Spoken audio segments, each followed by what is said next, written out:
Hello, नमस्कार दोस्तों, सागर educational YouTube channel में आप सभी का एक बार फिर से हार्दिक स्वागत है।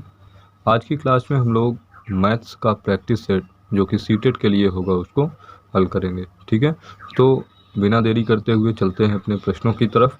और अगर अभी तक आपने हमारे यूट्यूब चैनल सागर EDU को सब्सक्राइब नहीं किया है तो प्लीज़ मैं रिकमेंड करूँगा सबसे पहले आप चैनल को सब्सक्राइब कीजिए। तो चलते हैं प्रश्न नंबर फर्स्ट की तरफ।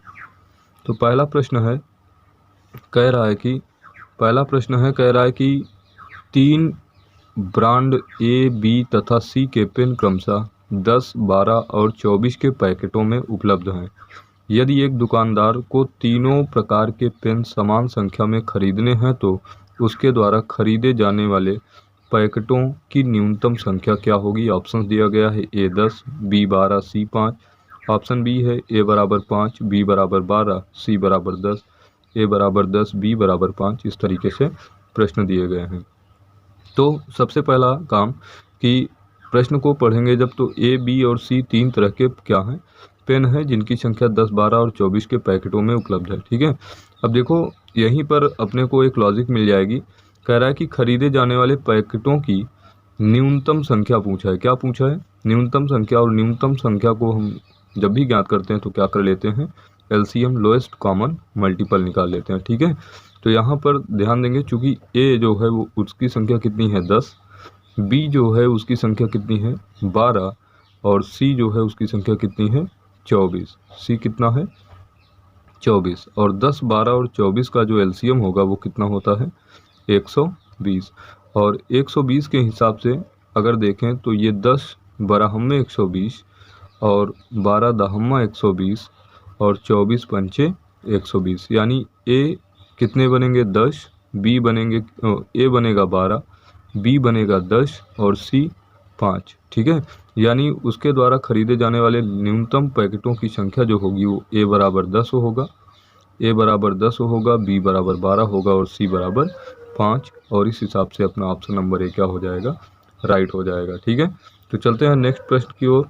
नेक्स्ट प्रश्न है अपना, कह रहा है कि एक वर्ग की भुजा 4 सेंटीमीटर है, इसे काटकर 4 बराबर वर्गों में विभाजित किया गया है, प्रत्येक छोटे वर्ग का क्षेत्रफल क्या होगा, ठीक है। तो एक स्क्वायर है, क्या है, स्क्वायर है। तो सबसे पहले वर्ग की प्रॉपर्टी समझ लेते हैं कि जो एक स्क्वायर होता है उसके ऑल साइड्स क्या होते हैं, इक्वल होते हैं, ठीक है। जैसे मान लेते हैं कि इसका एक साइड दिया गया है 4 सेंटीमीटर का, कितने का दिया गया है 4 सेंटीमीटर का। अब कह रहा है कि इसको काट कर 4 बराबर वर्गों में विभाजित किया जाता है। तो काट कर इसको 4 बराबर भागों में क्या किया जा रहा है, विभाजित किया जा रहा है। तो अगर ये ओवरऑल क्या था 4 था तो इसका बीच का हिस्सा कितना हो जाएगा 2। या फिर नेक्स्ट तरीके से निकाल लेते हैं, कितने से, चलो ऐसे ही निकाल लेते हैं। तो ये 2 हो गया और चूंकि 4 बराबर वर्गों में विभाजित किया जा रहा है तो अगर ये 2 हो गया, या इसको यहीं पर रहने देते हैं, यहाँ समझ लेते हैं, ठीक है। अगर ये ओवरऑल 4 था तो इतना पार्ट कितना हो गया 2, तो इसके सामने का भी पार्ट कितना होगा 2, इसके सामने का भी पार्ट 2, इसके सामने का भी पार्ट कितना 2। तो क्या पूछ रहा है कि प्रत्येक छोटे वर्ग का क्षेत्रफल। तो अगर ये अपना पहला वर्ग बना तो इसका क्षेत्रफल, पहले वर्ग का क्षेत्रफल जो होता है, क्षेत्रफल होता है वर्ग का भुजा स्क्वायर और साइड इसकी कितनी है 2, तो 2 का स्क्वायर कितना हो गया 4 सेंटीमीटर स्क्वायर। और इस हिसाब से देखें तो यहाँ पर भी ऑप्शन नंबर फर्स्ट क्या है, सही है, ठीक है। तो चलते हैं प्रश्न नंबर 4 की ओर। तो ये पेडागॉजी से रिलेटेड प्रश्न है, सीख लेते हैं कैसे होगा। कह रहा है कि क्लास सेकंड के छात्रों को 44 लिखने के लिए कहा गया तो कुछ ने 404 लिखा, कितना लिखा 44 लिखने को कहा गया और कुछ ने लिखा कितना 404, 404 लिखा। अध्यापक के रूप में आप इसको कैसे संबोधित करेंगे, ठीक है। अगर आप अध्यापक हैं तो इसको कैसे आप संबोधित करेंगे ये बात पूछ रहा है। तो 4 ऑप्शंस दिए गए हैं, चारों में से जो सबसे सुटेबल ऑप्शन होगा उसी को हमको चूज करना है, ठीक है। कह रहा है कि उनकी कापियों में सही उत्तर लिखेंगे, नहीं, उनकी कापियों में सही उत्तर लिखने से बढ़िया है कि उनको इस बात को बताया जाए कि आखिर रियल चीज़ है क्या, यानी उनको अवसर प्रदान किया जाए बच्चों को, ठीक है। बी ऑप्शन कह रहा है कि उन्हें मूर्त पदार्थ से विनिमय नियम को समझाएंगे। तो ये मतलब क्या कर रहा है कि मतलब डायरेक्टली हम बच्चों को क्या कर रहे हैं, अवसर दे रहे हैं, अपॉर्चुनिटी दे रहे हैं चीज़ों को समझने का, उनके अंदर संज्ञानात्मक विकास करने का, ठीक है। तो ये ऑप्शन हो सकता है। आगे भी पढ़ लेते हैं, उनको उस समूह में रखेंगे जिसने सही लिखा है, नहीं, हमको यहाँ पर विभेद नहीं करना है, सभी बच्चों को समान लेके चलना है, क्योंकि समावेशी शिक्षा यही कहती है, ठीक है, कि प्रत्येक बच्चा जो है वो समझ ज्ञान से क्या है, समान है, ठीक है। डी ऑप्शन की बात करें तो कह रहा है कि उन्हें सही उत्तर प्राप्त करने के लिए कहेंगे। तो सही उत्तर प्राप्त करने के लिए यहाँ पर कहना भी बच्चों को बाध्य करना होगा, तो ये भी ऑप्शन नहीं। तो जो सबसे सूटेबल आंसर होगा अपना क्या होगा, ऑप्शन नंबर बी होगा कि उन्हें मूर्त पदार्थ से विनिमय नियम को समझाएंगे, ठीक है। चलते हैं नेक्स्ट प्रश्न की ओर। नेक्स्ट प्रश्न होगा अपना, कह रहा है कि आयशा के पास केवल ₹5 और ₹10 के सिक्के हैं। ये बहुत ही बढ़िया प्रश्न है मेरे हिसाब से, ठीक है। देखते हैं कैसे लगेगा, बार बार सीटेट में रिपीटेड प्रश्न है ये, इस तरीके का एक प्रश्न सिक्कों से रिलेटेड जरूर आता है। कह रहा है कि आयशा के पास केवल ₹5 और ₹10 के सिक्के हैं। यदि उसके पास सिक्कों की कुल संख्या 25 और ₹160 का धन है तो उसके पास ₹5 और ₹10 के कितने सिक्के हैं, ठीक है। तो यहाँ पर ध्यान देना कि सिक्कों की संख्या पूछा है, पहले क्या पूछा है कि ₹5 के सिक्कों की संख्या, फिर ₹10 के सिक्कों की संख्या, ठीक है। तो यहाँ पर हम क्या करेंगे, सबसे पहले हम मान लेंगे कि माना आयशा के पास ₹5 और ₹10 के सिक्के हैं, ठीक है। तो मान लेता हूँ कि 5 के यक्स सिक्के हैं और 10 के वाई सिक्के हैं। तो यहाँ पर पहली कंडीशन दी गई है कि उनके पास कुल सिक्कों की संख्या कितनी है, कुल सिक्कों की संख्या कितनी है, 25 है। कुल सिक्कों की संख्या कितनी है, 25 है। और कुल धन कितने हैं, तो समझने का प्रयास करेंगे। जो धन होता है, मान लेता हूँ कि ₹5 के कुल सिक्कों की संख्या कितनी है, यक्स, तो 5 यक्स रुपये होगा। और ₹10 के कुल सिक्कों की संख्या वाई है, तो 10 वाई। और इस हिसाब से ओवरऑल कितना बन रहा है, 160 का धन ओवरऑल आयशा के पास है, ठीक है। अब इसको अगर मैं सिंप्लीफाई करूं तो यहाँ पर अगर मैं 5 कॉमन कर लूँ तो अपने पास बचेगा x plus 2y is equals to कितना, 160। और 5 से इसको डिवाइड करूँगा, 5 एकम 5, 5 दूनी 10, 10। और यहाँ पर बचा कितना, या ऐसा कह सकता हूँ 5 तियाँ 15, 1 16 और 5 दूनी 10। तो यानी यहाँ से लिख सकता हूँ कि x plus 2y is equals to कितना हो गया, 32, ठीक है। अब अपने पास एक इक्वेशन और दो इक्वेशन यहाँ पर बन गया, और दोनों इक्वेशन को मैं क्या करूँगा, two variables, two linear variable से क्या करूँगा, कैलकुलेट कर लूँगा। कैसे, तो समझने का प्रयास करूँगा कि x plus y is equals to अपने को पता है 25, और x plus 2y is equals to पता है क्या, 32। यहाँ पर देख रहा हूँ कि यक्स के कोफिशिएंट सेम है और सेम साइन के साथ हैं, तो सेम साइन हमेशा क्या होता है, माइनस हो जाता है। यक्स से माइनस करूँगा, बात कैंसिल। 2y में से 1y घटेगा कितना, -y इज इक्वल्स टू 25 में से 32 घटेगा तो -7। यहाँ पर ये हो गया, यानी y इज इक्वल्स टू कितना हो गया, 7। और y इज इक्वल्स टू अगर 7 हो गया तो यक्स का मान कितना होगा, 18। क्यों, क्योंकि ओवरऑल सिक्कों की संख्या कितनी थी, 25, और 25 में से 7 घटेगा तो कितना हो जाएगा, 18। अब यहाँ पर एक बात ध्यान देने की है कि हमसे पूछ रहा है क्या, कि ₹5 के सिक्कों की संख्या, और ₹5 के सिक्कों की संख्या मैंने माना क्या है, यक्स। तो यहाँ पर यक्स की वैल्यू सबसे पहले लिखूंगा, यानी 18 और 7।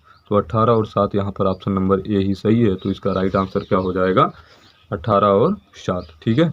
चलते हैं नेक्स्ट प्रश्न की ओर। अगला प्रश्न है अपना, अगला प्रश्न है, कह रहा है कि 17.5 गुणे 3 माइनस 21 भागे 7 माइनस 3 गुणे 12.5 का मान कितना होगा, ठीक है। तो सबसे पहला काम यहाँ पर क्या करूँगा, सबसे पहला काम यहाँ पर हो जाएगा कि 17.5 गुणे 3 माइनस 21 भागे 7 माइनस 3 गुणे 12.5 को भागुज एक के नियम से यहाँ पर हल करूँगा।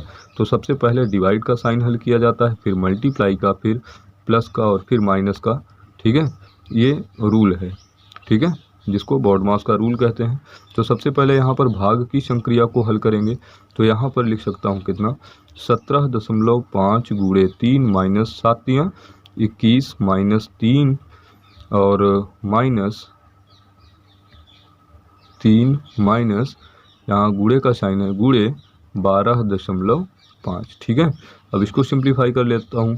अगर 17.5 का, यहाँ 17 दशमलव लगा हुआ है, 17.5 का गुणा 3 में करूँगा तो 17 त्रिक 51 और 3 पचे 15 यानी 1.5। 51 और 1.5 कितना हो जाएगा, 52.5 माइनस 3 और यहाँ पर भी मल्टीप्लाई की संक्रिया सबसे पहले हल करूँगा तो 12×3 = 36 और 36 में फिर 1.5 यहाँ पर जोड़ेंगे तो कितना हो जाएगा 37.5। ठीक है, 37.5 और ये 52.5।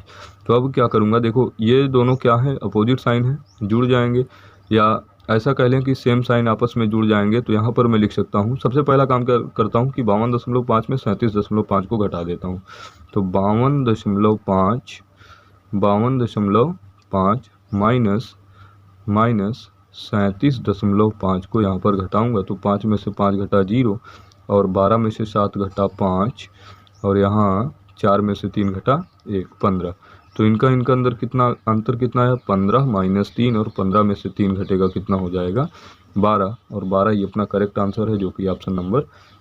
चलते हैं नेक्स्ट प्रश्न की ओर। कह रहा है कि एक बाग के वृक्षों में नीम के वृक्षों की संख्या नीम के वृक्षों की संख्या, थोड़ा सा यहाँ पर मिस्टाइप हुआ है, बाग में कुल वृक्षों का 1/6वां भाग है। ठीक है, तो यहाँ पर क्या कहा कि नीम के वृक्षों की संख्या, मान लेता हूँ कि नीम के वृक्षों की संख्या कितनी है n और कुल बाग में वृक्षों की संख्या कितनी है x बटे कितना हो गया 6। ठीक है, आधे वृक्ष किसके हैं, अशोक के हैं, यानी अशोक कितना है, अशोक है आधा वृक्ष, यानी अगर कुल वृक्ष था यक्ष तो यक्ष का आधा क्या है, अशोक है, और शेष यूकेलिप्टस के हैं। तो यूकेलिप्टस को अगर यू से रिप्रेजेंट करूँ तो यूकेलिप्टस का हो जाएगा यक्ष में से, अगर मैं नीम का और अशोक का पेड़ माइनस कर दूंगा तो यूकेलिप्टस मिल जाएगा।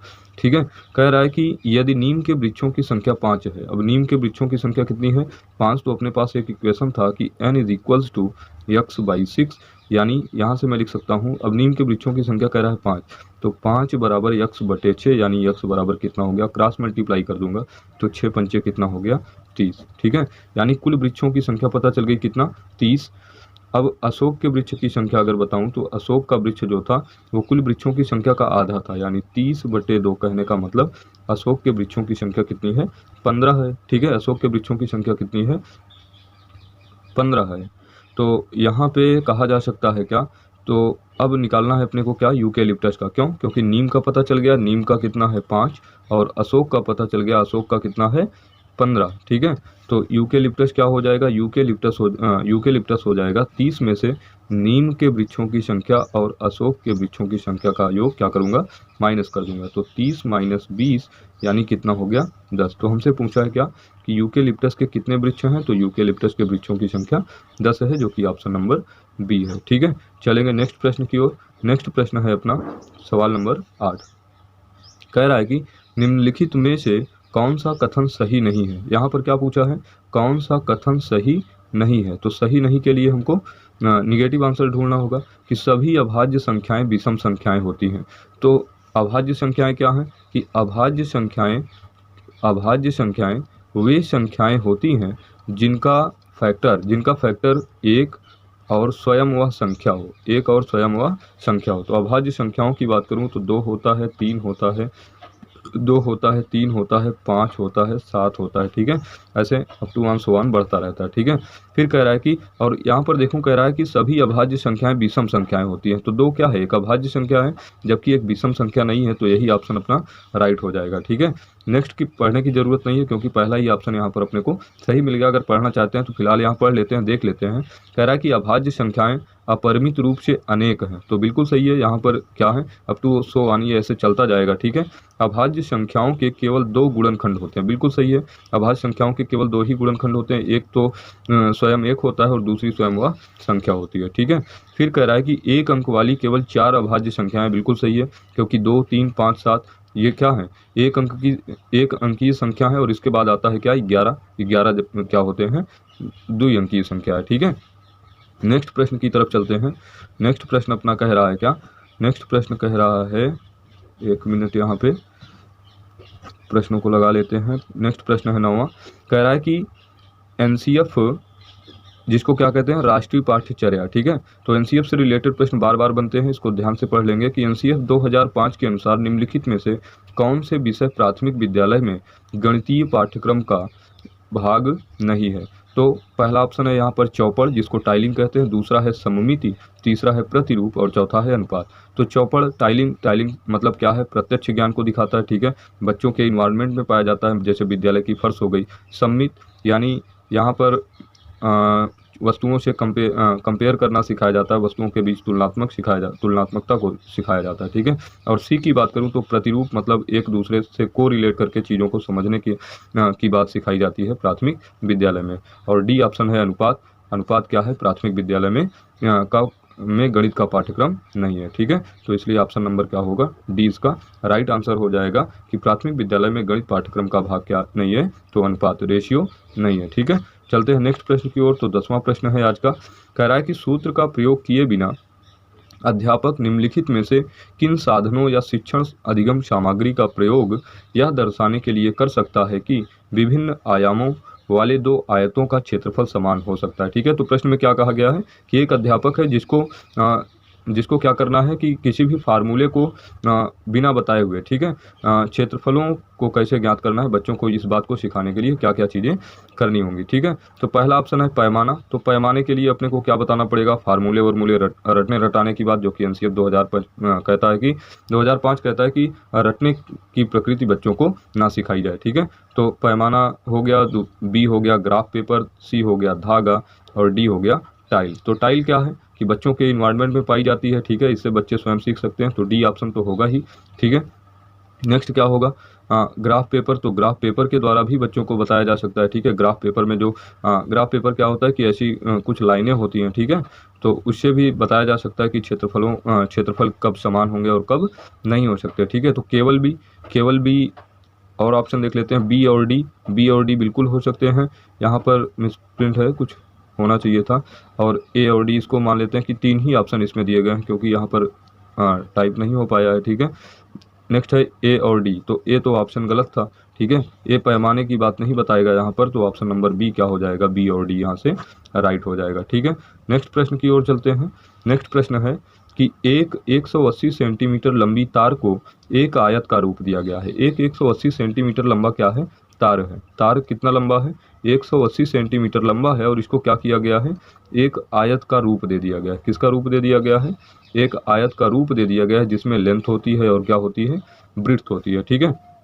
यदि आयत की चौड़ाई कितनी है 30, यानी इसकी चौड़ाई हमको दी गई है कितना, 30 सेंटीमीटर, तो इसकी लंबाई क्या होगी। अब ध्यान देना, क्योंकि पूरा परिमाप हमको पता है कितना, 180 सेंटीमीटर, और आयत का जो परिमाप होता है वो होता है 2l plus B. 2l plus B बराबर कितना पता है, 180।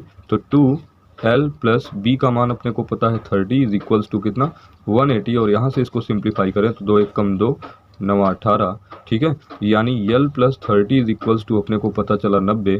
तो यहाँ से कह सकता हूँ कि l इज इक्वल्स टू हो जाएगा 90 माइनस 30, यानी l इज इक्वल्स टू कितना हो गया, 60। तो 60 सेंटीमीटर जो होगी वो क्या होगी, आयत की लंबाई होगी। तो यहाँ से ऑप्शन नंबर बी क्या हो जाएगा, राइट आंसर हो जाएगा।